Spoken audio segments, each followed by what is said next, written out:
I played piano. My aunt started teaching me piano when I was in 2nd grade.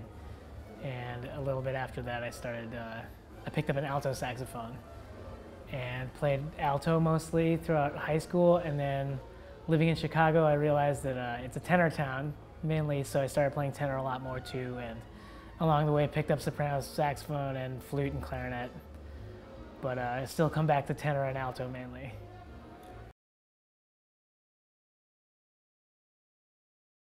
Yeah, I was just for junior high school, just taking, band class, whatever, not really thinking that seriously about it. But when high school came, I started taking private lessons with a guy named Greg Fishman, who is a great saxophonist based out of Chicago, and he really taught me a lot about jazz theory and improvising, and introduced me to a lot of the jazz masters that everyone reveres. So he got me transcribing those guys and learning the repertoire.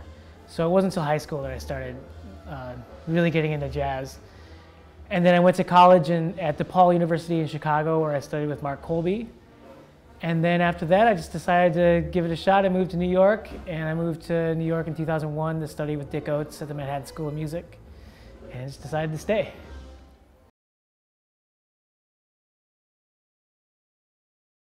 Yeah, there was a group of in the suburb that I lived in. There was a group of doctors and dentists and gynecologists that had a small jazz band.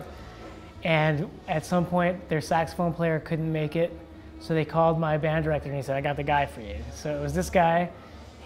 I met them. We played some standards. I made it through. I made $100, which at the time that was like just an endless amount of money for me. So I said, "Oh, this music thing could be something worth pursuing." And I got my teeth cleaned for free from those guys for a while. So.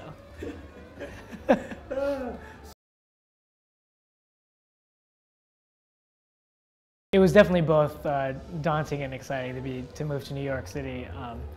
I was lucky that by the time I had left Chicago, I was playing a lot of gigs in a lot of different styles. And so when I moved to New York, that kind of helped me figure out things a little bit faster than if I had just moved to New York straight away. So I'm very thankful for my time in Chicago, but moving to New York, you just meet tons of world-class musicians, and everybody's trying to find their own voice and create new music. So it was a daunting transition, but one I'm glad that I made.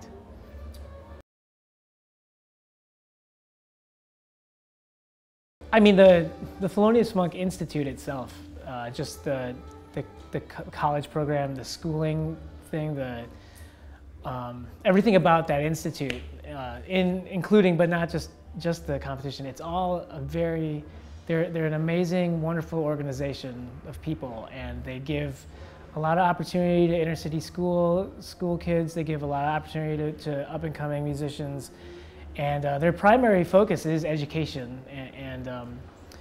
And so, like, to be a part of that, just to be a part of that world for those couple weeks in 2008 was an amazing experience.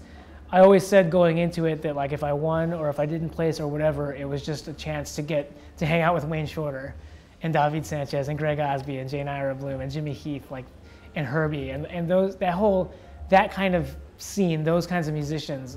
I mean, the Monk Institute, whether I won the competition or not, it's just a very positive thing to be a part of. There's a lot of positive vibes that come out of there, and now that it's 6 years removed, like I can take a step back and say I'm glad that I did that. I'm glad that I won, and it definitely helped.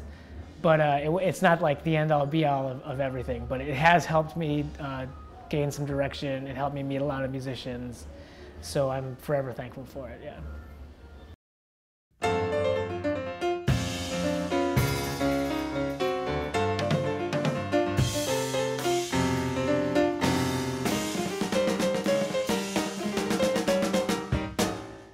Hi, I'm Jon Irabagon. To see my interview and others, please go to jazztimes.com.